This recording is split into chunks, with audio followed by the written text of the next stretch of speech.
Entonces, lo primero es que claramente un emprendedor es una persona que tiene muchas ideas y tiene que creer mucho en sí mismo. Y así como tú lo has mencionado, tiene que ser ordenado, disciplinado para poder destinar parte de sus ingresos al ahorro. Pero lo primero que yo le diría a un emprendedor es, tienes que tener contabilidades separadas. ¿Y eso qué significa? Que el dinero del negocio, es decir, los estados financieros del negocio, son distintos al dinero de la persona. Y eso pasa porque nosotros, cuando tenemos un emprendimiento, tenemos que asignarnos un salario dentro del negocio. ¿Eso qué me va a permitir? Me va a permitir saber si mi negocio es rentable, porque voy a calcular los ingresos menos los gastos, incluyendo mi salario, y voy a poder ver si es que mi emprendimiento está generando riqueza y por lo tanto es sostenible a largo plazo.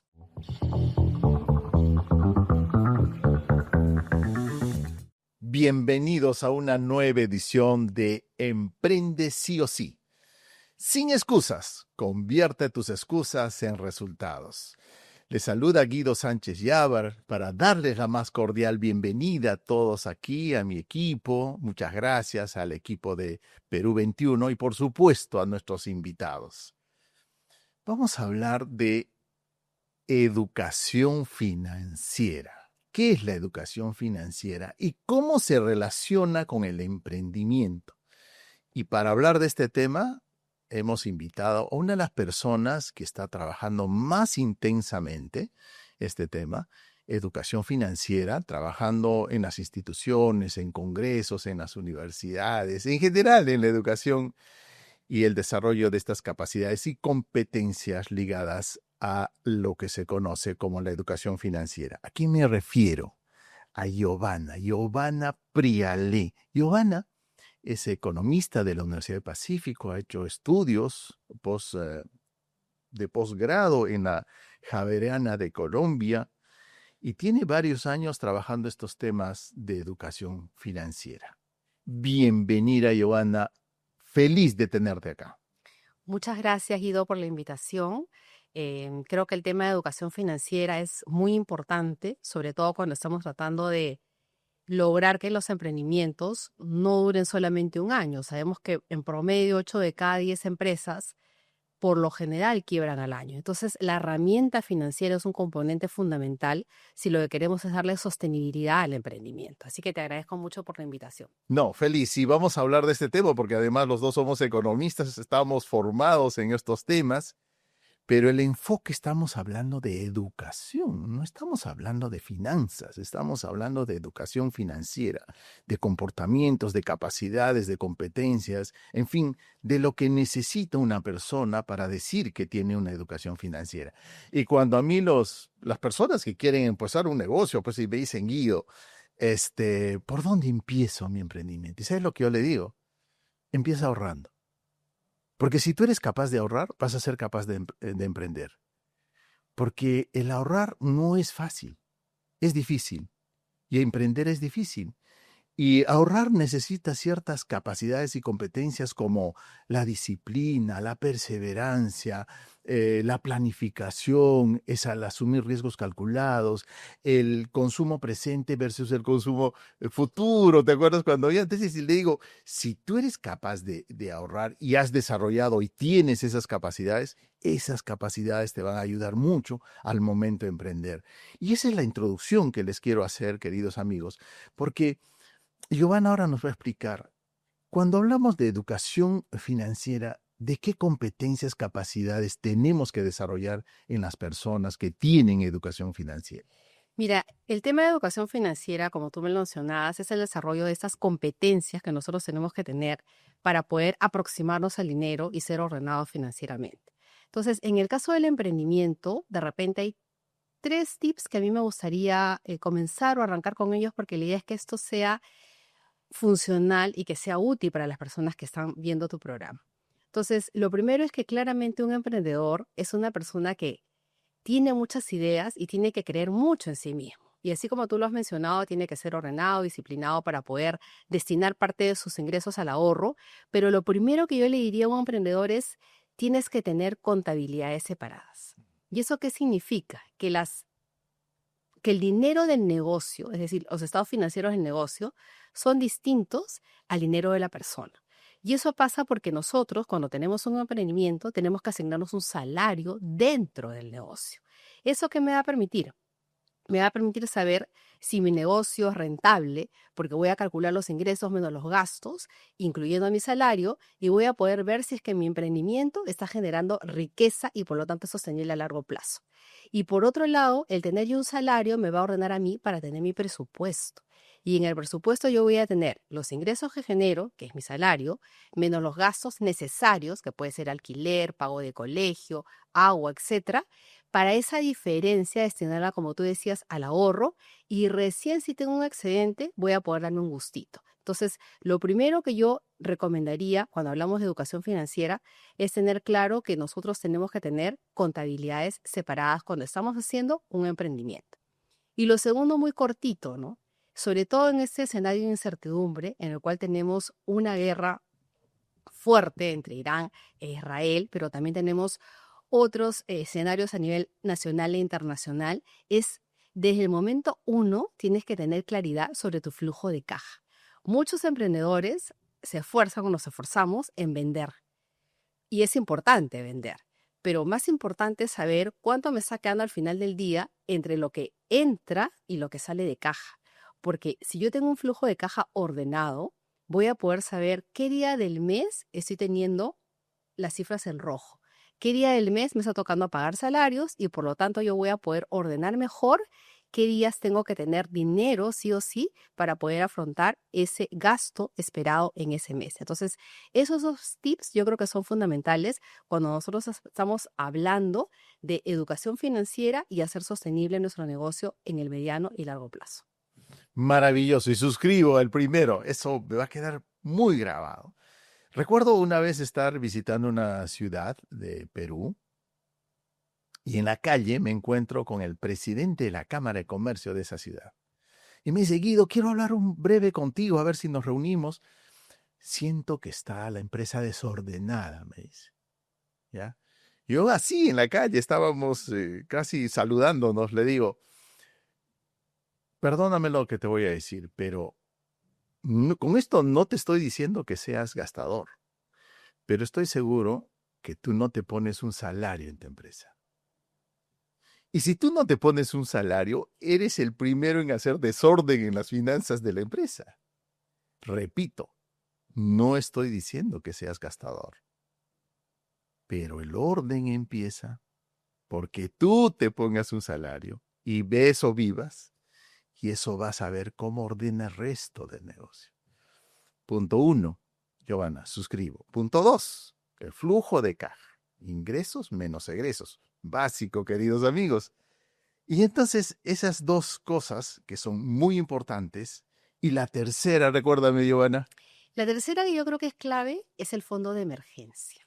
¿Mm? ¿Por qué? Porque si nosotros tenemos una contabilidad separada y por lo tanto podemos saber si el negocio está siendo rentable y si nosotros estamos siendo ordenados. Segundo, tenemos esto que tú mencionabas, que es claridad respecto a cuánto me está entrando versus cuánto está saliendo, que es el flujo de caja.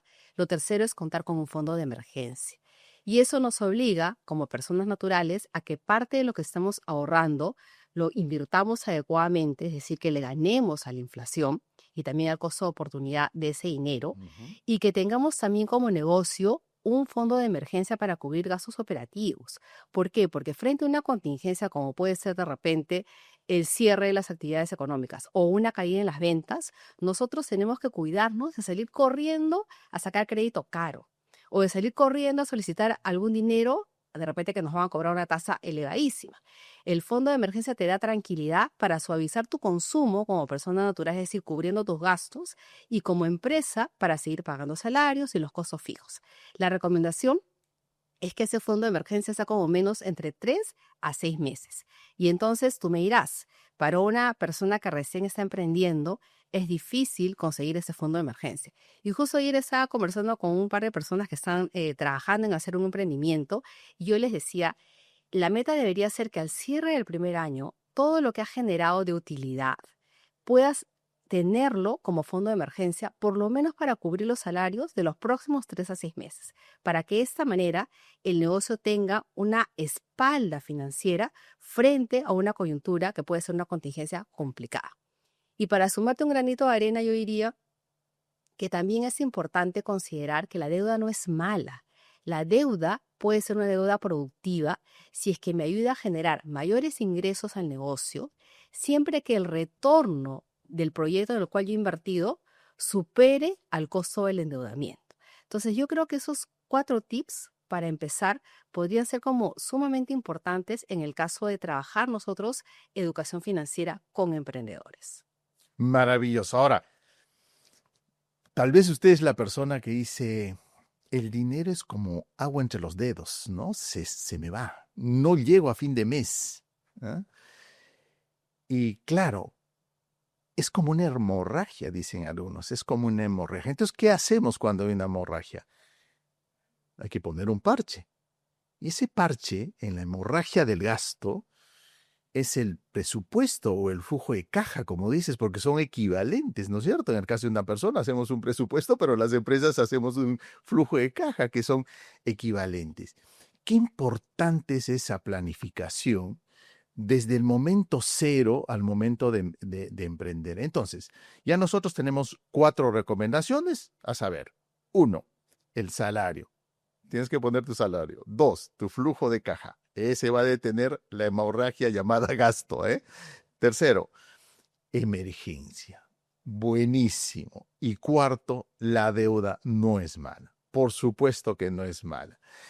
Si hemos hecho este resumen, ahora, ¿podrías un poco más llevarnos a los padres, los amigos que nos están siguiendo, que todavía de repente no están pensando inmediatamente en emprender, pero quisieran saber más sobre educación financiera? Cuéntanos esos tips, esas recomendaciones. Mira, me gusta mucho el tema de hablar de padres, ¿no? Y de jóvenes, porque yo creo que estamos en una etapa en la cual muchos jóvenes están dudando de repente de entrar al mercado laboral o es difícil mantener un trabajo, digamos, estable permanentemente. Y también muchos jóvenes quieren tener ingresos adicionales. Entonces, para aquellos que están pensando en emprender, primero yo les diría, si tienes un trabajo estable, no lo dejes porque el trabajo dependiente te da un ingreso que finalmente te va a permitir tener ese colchón financiero para después lanzar tu emprendimiento. Tú puedes armar, tener una gran idea y en paralelo al empleo que estás teniendo ahora, podemos desarrollar ese emprendimiento. Si tú tienes una idea, lo importante es que esa idea se materializa en un análisis, como diríamos los economistas, de oferta y demanda, que viene a ser analizar quiénes van a ser tus compradores versus cuánto te va a costar producir ese emprendimiento para hacer un análisis cortito de si es rentable en el corto plazo. Si es rentable, vale la pena meterle entonces ese dinero que tú estás ahorrando producto de tu trabajo, de tu salario. Y yo creo que ahí la educación financiera es clave cuando nos permite reconocer cuáles son nuestros sesgos de comportamiento. Y como personas nosotros tenemos sesgos cuando nos enfrentamos frente al dinero. Tú decías el dinero se va de las manos. Y eso es porque básicamente nosotros tenemos algunos sesgos que tenemos que empezar a reconocer. El primero es el sesgo del optimismo, ¿no? Los seres humanos solemos ser muy optimistas respecto al manejo del dinero. Entonces creemos que vamos a poder gastar hoy día y producir ingresos el próximo mes para enfrentar esos gastos que hemos generado. Y ahí yo, como recomendación, te diría, siempre es bueno tener el presupuesto para que cuando tú estás tratando de enfrentar o te gusta comprarte o quisieras comprarte algo, tienes un gasto deseado, veas si es que efectivamente lo vas a poder financiar con el ingreso que tienes ese mes o con los ingresos que vas a tener en los meses siguientes. No está mal darse un gusto, siempre y cuando ese gusto esté dentro del escenario probable de los ingresos que nosotros vamos a generar. Y otro sesgo de comportamiento que también es muy común es que solemos comportarnos a veces como se llama el efecto manada. ¿Esto qué quiere decir? Que si yo veo que todos mis amigos de repente se están comprando un celular nuevo o de repente está de moda un nuevo juego, yo voy a tratar de adquirirlo, sobre todo si soy un chico, un adolescente, le voy a decir, papá, cómprame ese juego o ese celular, porque a veces lo hacemos porque creemos que es lo correcto o que está de moda. Sin embargo, yo creo que ahí es bien importante tratar de entender que el efecto manada a veces nos lleva a tomar decisiones que no son del todo racionales. Cuando yo quiero comprarme un bien, por ejemplo, un celular, lo que tengo que hacer es pensar que no me voy a endeudar, por ejemplo, con una tarjeta de crédito para pagar el mínimo todos los meses para financiar ese celular, porque si no me terminaría costando muchísimo más de lo que realmente estoy viendo yo en el precio de lista. Entonces, ¿qué sería lo inteligente? De repente, si tienes un hijo, 15 años, 16 años, 17, está por terminar el colegio y tú le quieres regalar un celular, generar este hábito del ahorro. Decirle, bueno, por cada 10 soles o 20 soles que yo te doy, ¿cuánto puedes ahorrar? 2 soles, 4 soles, 20% al mes, y en función a eso yo te voy a complementar la diferencia para que de esa manera generes lo que tú mencionabas, el hábito del ahorro, que es la base fundamental para poder hacer un emprendimiento, y el acercamiento al dinero, que va a ser mucho más sincero y relajado. El dinero es una herramienta. Es una herramienta para que nosotros alcancemos la visión, misión que nosotros tenemos de nosotros mismos. Y finalmente, lo que nosotros estamos buscando con el manejo del dinero es obtener libertad financiera, es decir, no tener que trabajar todo el tiempo para generar el ingreso para poder pagar los gastos, sino poder tener esa libertad de decidir en qué quieres trabajar, en qué quieres dedicar los mejores años de tu vida, porque la idea es que efectivamente el relacionamiento con el dinero sea un relacionamiento positivo, que te genere bienestar. Y por eso es que es muy importante que la educación financiera acompañe a los objetivos que tiene una persona a lo largo de su vida. Objetivos, planificar, ahorrar, el valor del dinero. Eso es educar, ¿no? El dinero y la educación financiera es efectivamente un recurso educativo. Los padres podemos utilizar la propina, la mesada y otros instrumentos para educar, porque efectivamente, yo recuerdo un amigo que me decía, mi padre me daba propina y me enseñaba efectivamente a ahorrar con un objetivo, ¿no? Vamos a comprar los chimpunes, vamos a comprar la pelota, y yo aprendí el valor de dinero porque saqué la cuenta que yo para pagar, porque mi padre me ofreció la mitad, financiarme la mitad del valor de la pelota, y yo tenía que juntar la otra pelota y tenía que tener 15 semanas de ahorro, 15 semanas de ahorro para comprar la mitad de la pelota. Aprendí el valor del dinero. Lo que estaba haciendo mi padre es educar. Me llama a la radio un profesor y me dice, en mi tiempo nos daban una libreta, los bancos sin intereses, y eran libretas que llevábamos a mano y aprendimos a ahorrar. Yo le pregunto, ¿y cómo te sientes? Libre, porque aprendí a ahorrar, a manejar mis emociones, a manejar el dinero y a manejar mi vida. Entonces, cuando escucho eso de libertad financiera, me hace sentido cuando me cuentan estas historias, ¿no?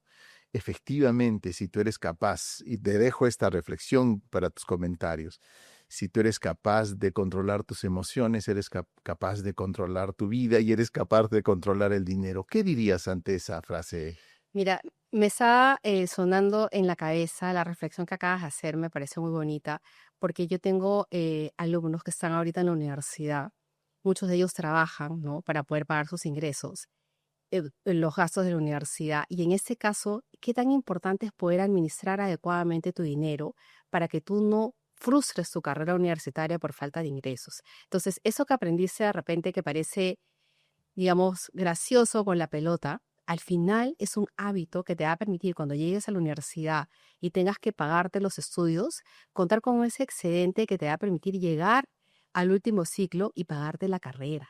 Y ahí yo tomo lo que tú dijiste. Precisamente esa es la libertad financiera. En lugar de tener un gran endeudamiento, porque estás usando mal el dinero en el día a día o de repente en comer todos los días fuera en la calle, lo que tenemos que hacer es aprender un poco a balancear el darnos esos gustos con las responsabilidades que nosotros tenemos. Y lo otro, Guido, que me parece muy importante, ¿no?